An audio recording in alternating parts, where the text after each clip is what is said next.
My name is Thomas, and what I'm about to tell you still keeps me from sleeping at night.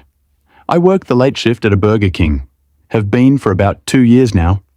10 p.m. to 4 a.m. alone behind the drive-through window. Most people find that unsettling. Me? I never minded. I'm a night owl. The dark doesn't bother me. At least it didn't used to. Drive-through speaker static crackles. It started about a month ago, just past midnight. Understaffed, as usual. A car pulled up to the speaker. Male voice, flat, unremarkable.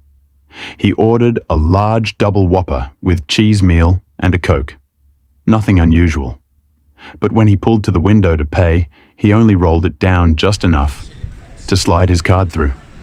Tinted windows. I couldn't see his face. He paid. I handed him his receipt, and then he drove away. He never came to the second window, never picked up his food. I waited, set the bag aside. Eventually, I ate it myself. People do weird things. I didn't think much of it. Clock ticking softly underneath. About a week later, it happened again. Same order, same routine, paid, drove off, left the food. I remember thinking, that's strange. Someone did this last week. But I didn't connect the dots yet. It wasn't until the third time that I realized it was the same person. Something was wrong, but honestly, I wasn't going to complain. The food was made. It was paid for. And I was the one going home with a free Whopper meal every few days. So I kept quiet and tried not to think too hard about why some stranger was buying me dinner. Tone shifts deeper, slower. This went on for weeks, every 4 or 5 days. Always around 3 a.m. Always the same order. I almost started looking forward to it. Then one night around 2 a.m., I heard that familiar voice crackle through the speaker again. I already knew what he was going to say, but this time he added something that made the blood drain from my face. Let silence, he said, and I will never forget this. Slow, deliberate. I hope you've been enjoying those Whoppers, Mr. Hurley. My last name is Hurley. I don't wear a name tag with my last name on it. It is not posted anywhere customers can see. There is absolutely no reason this man should know who I am. I stood there, silent. Then I asked, "Who are you? How do you know my name? What do you want?" He didn't answer. This time, he didn't even pull up to pay. I just heard his engine river, and then he was gone.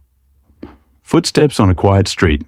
Early morning, I was shaken for the rest of my shift, but it got worse. When I got home that morning, there was a handwritten note on my doorstep. It said, "Slow, chilling read. I know what you did. You have 3 days." My hands wouldn't stop shaking. I felt sick. I have no idea what I supposedly did. I don't have enemies. I don't have secrets. I'm a 24-year-old guy who works at Burger King and plays video games on his days off. That night, I didn't sleep. Ambient, drive-through speaker, static, one single crackle. The next night at work, he came back. This time, he didn't order food. He told me to write something down. Then he gave me an address, somewhere on the outskirts of town, and he told me I had 2 days to deliver him $10,000. I almost laughed, but he wasn't joking. There was no way I could pay that. I don't have $10,000, so I ignored it. I told myself it would stop. I was wrong. Sudden crash of breaking glass. 3 nights later, I was sitting at home watching TV when I heard it. Glass shattering. A rock. Thrown clean through my window. That's when I called the police. They said they'd patrol the area more closely. But without footage, there wasn't much they could do. That was 3 days ago. I haven't gone back to work since. 4 seconds, voice drops to almost a whisper. But it doesn't matter. He knows where I live. And I'm just sitting here, waiting for whatever happens next.